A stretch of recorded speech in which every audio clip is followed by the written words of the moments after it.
Bueno, entonces continuamos y ya para terminar un video más cortico, ¿cuál es la tesis del autor? Y por supuesto había que escribir la estructura.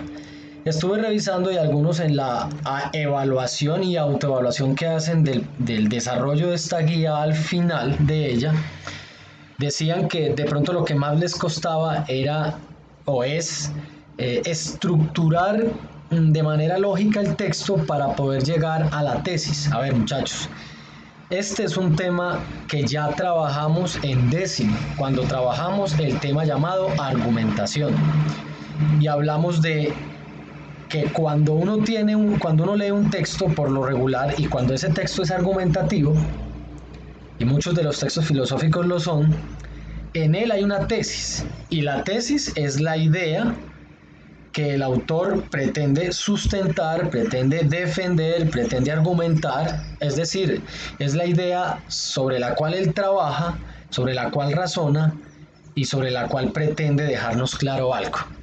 Pero los filósofos, para llegar a esas ideas, no lo hacen de buenas a primeras, sino que desarrollan todo un razonamiento en el cual, valga la redundancia, ellos dan razones con las cuales nos convencen o nos muestran que ellos tienen razón y que esa tesis es válida, ¿sí? Que esa tesis es buena, que es factible. A esas razones las llamamos en los razonamientos premisas. Premisa 1, primera razón, premisa 2, segunda razón, premisa 3, tercera razón. Puede haber muchas premisas y al final se llega a la conclusión que es la misma tesis. A eso es que yo me refiero con la estructura. ¿Cómo hace uno para hacerlo? Yo ya les he explicado varias veces, pero vuelvo y lo hago en este momento. Usted va haciendo un barrido del texto, va separando los párrafos y de cada párrafo intenta sacar la idea resumida, ojalá con sus palabras, que el autor dejó en ese párrafo. Y mientras usted va leyendo va a estar muy atento a conectores como por lo tanto, por consiguiente, así, de esta manera, finalmente. Cuando uno encuentra conectores de ese tipo, que son conectores conclusivos, uno se da cuenta que el autor llegó a una conclusión.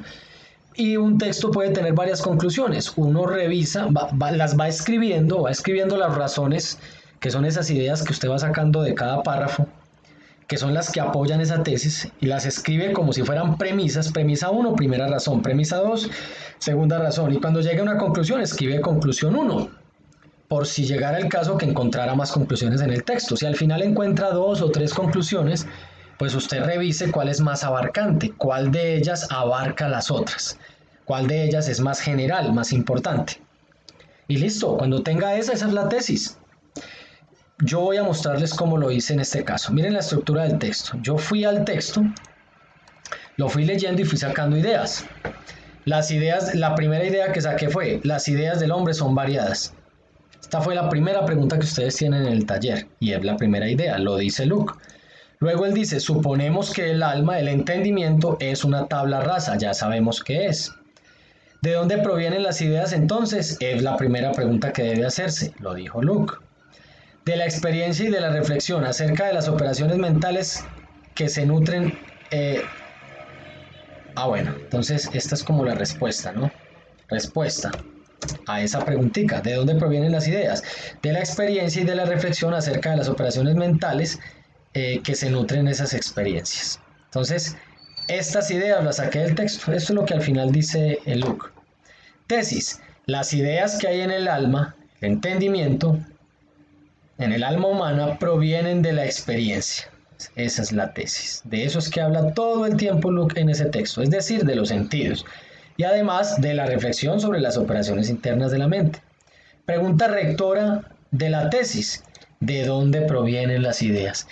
Con eso comienza Luke. Venga, esa es la pregunta, la primera pregunta que debemos hacernos: ¿de dónde provienen las ideas? Y lo que hace en el resto del texto es responder a esa pregunta. Por lo tanto, esa respuesta es la tesis. Muy bien, entonces yo lo que podría hacer es que cada una de estas ideas podríamos llamarlas premisas, ¿sí? Voy a ponerlas aquí enseguida. Dale un segundo, copiar. Y escribimos premisa 1,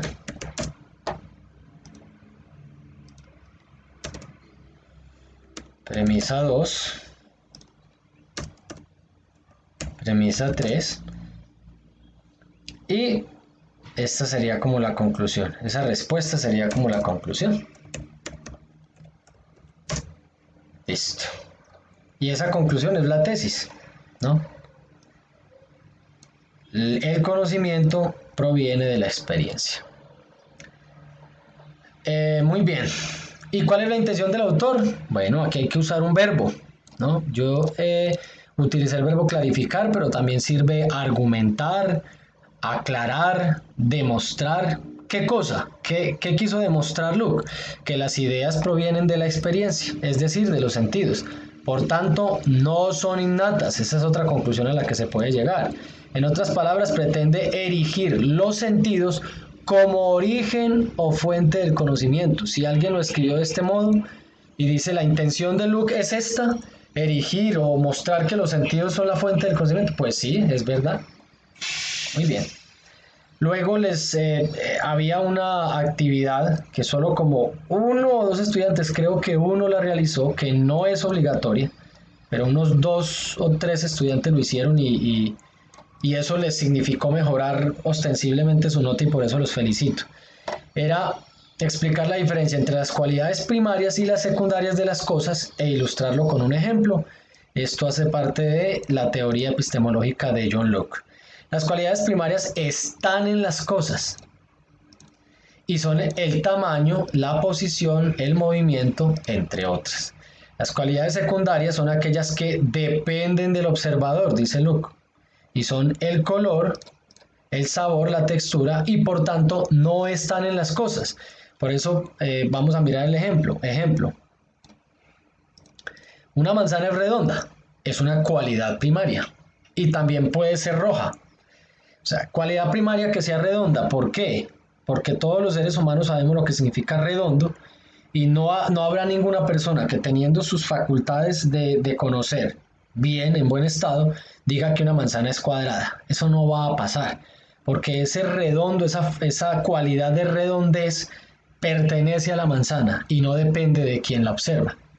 En cambio, que sea roja o que parezca roja, sí es una cualidad secundaria, porque dice Luke, puede que haya alguien ahora en teorías físicas y demás que le pueda rebatir que la condición de rojo no está en la manzana, sino que depende del observador. Y ahí sí podría pasar que alguien la viera roja y otra persona no la viera roja. Bueno, eso es muy rebatible, pero es lo que dice Luke, ¿no? El sabor, por ejemplo, alguien puede probar la manzana y saberle dulce y el otro decir que está ácida. Y uno dice, bueno, ¿la manzana está dulce o está ácida? Pues Luke diría, no, es que eso depende de quien la prueba y por lo tanto la cualidad de sabor no está en la manzana. Bueno, muy bien.